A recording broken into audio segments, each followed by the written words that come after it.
If your Kodak Pixpro FZ45 camera refuses to power on, the issue is usually related to battery power, memory card problems, or a temporary system freeze.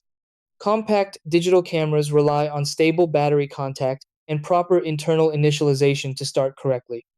When the battery is drained, inserted incorrectly, or the camera experiences a small software glitch, it may appear completely unresponsive. The good news is that most startup problems can be resolved quickly by checking the power source and resetting the camera system. Try these. Step 1. Remove the battery from the camera and check that it is properly charged. Step 2. Inspect the battery contacts and compartment for dust or debris and clean gently if needed. Step 3. Reinsert the battery correctly and ensure the compartment door is fully closed. Step 4. Remove the memory card temporarily and try turning the camera on without it. Step 5. If the camera still won't power on, charge the battery fully or try a replacement battery and test the camera again.